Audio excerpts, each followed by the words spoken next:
ముగ్గు రంగవల్లులతో అందంగా అలంకరించిన గుమ్మం ఎంత బావుంటుందో కదా! ఎన్నో రకరకాలైన ముగ్గులు. కోడికూతతో నిద్రలేచి, వాకిళ్లు ఊడ్చి, పేడనీళ్లు కల్లాపి చల్లి, ముంగిట్లో ఒద్దికగా ముగ్గులు వేయడం భారతీయ సంస్కృతి. స్పష్టంగా చెప్పాలంటే హైందవ సాంప్రదాయం. అంతేకాదు, దీనికి శాస్త్రీయ కారణం కూడా ఉంది.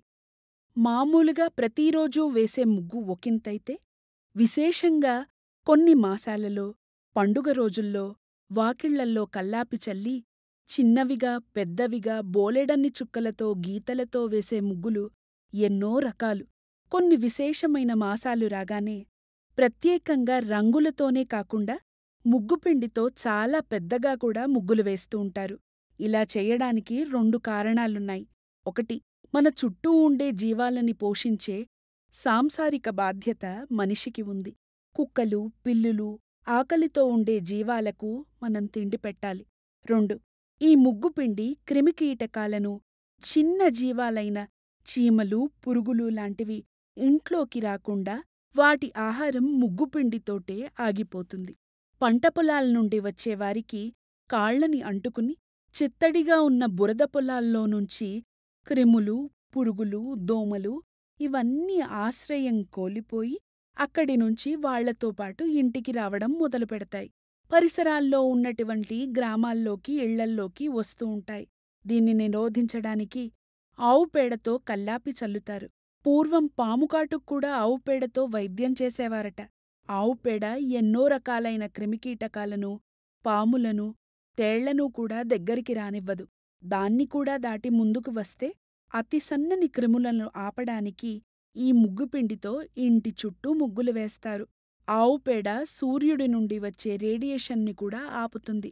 ఆపై వచ్చే గడప దగ్గర చక్కగా గడపకి పసుపు రాసి, మళ్ళీ ఇదే బియ్యపు పిండితో గడపమీద కూడా ముగ్గులు వేస్తారు. ఇవన్నీ ఆరోగ్యానికి చిహ్నాలు.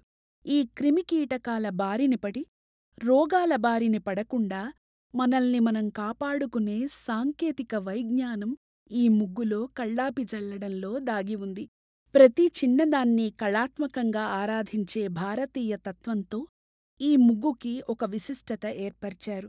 మన సాంప్రదాయాలు అన్నీ కూడా ఖగోళంలో జరిగేటువంటి సంఘటనలకు అనువుగా జరుపుకుంటాం.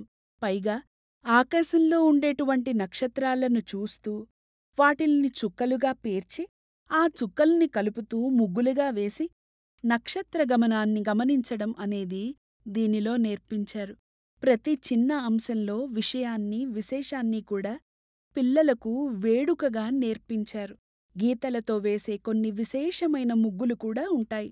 ఇందులో ప్రత్యేకంగా చెప్పుకునేది రథం ముగ్గులు, స్వర్గద్వారాల ముగ్గులు. మార్గశిర మాసంలోనే విష్ణుమూర్తి వైకుంఠం తలుపులు తెరుచుకుని వచ్చే సమయంగా చెప్పుకుంటాం. కాబట్టి వైకుంఠ ఏకాదశి ముందు రోజున స్వర్గద్వారాలు మూసి ఉన్నట్టుగా, వైకుంఠ ఏకాదశి రోజున స్వర్గద్వారాలు తెరిచి ఉన్నట్టుగా ముగ్గు వేస్తారు. అలాగే సంక్రాంతి నాడు సింహద్వారానికి ఎదురుగా రథం ముగ్గు వేసి, ఆ రథాన్ని ఇంట్లోకి వస్తున్నట్టుగా వేస్తారు. కనుమనాడు ఆ రథం ముగ్గు బయటికి వేస్తున్నట్లుగా వేసి, తాడు బయటికి లాగుతున్నట్లుగా ఉంటుంది. ఇక ముక్కనుమనాడు మన ఇంటి రథం ముగ్గు తాడును బయటకు వెళుతూ పక్కింటి రథం ముగ్గు యొక్క చక్రాలను కలుపుతారు.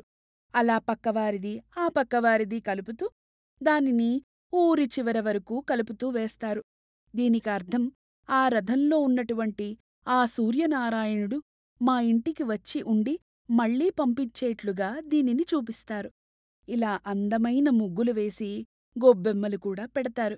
మళ్లీ రథసప్తమికి సూర్యుడిని రథం ముగ్గుతో ఆరాధిస్తారు, ఆహ్వానిస్తారు. చక్కగా పంటలు పండాలని, మరింత ప్రజ్వలించి సూర్యుడు మనల్నందరినీ అనుగ్రహించి వర్షాలు బాగా పడాలని, పంటలు, జనాలు సుఖంగా, సౌభాగ్యంతో ఉండాలని కోరుకుంటూ ఉంటారు ఈ ముగ్గుల ద్వారా.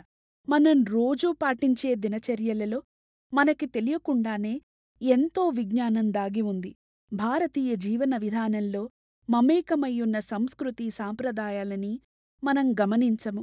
ముగ్గు విశిష్టత తెలుసుకున్నట్టే మరిన్ని మన జీవన విధానంలో మమేకమైన విశేషాలను తెలుసుకోడానికి మా ఛానల్‌ను లైక్ చేయండి, సబ్స్క్రైబ్ చేయండి, షేర్ చేయండి.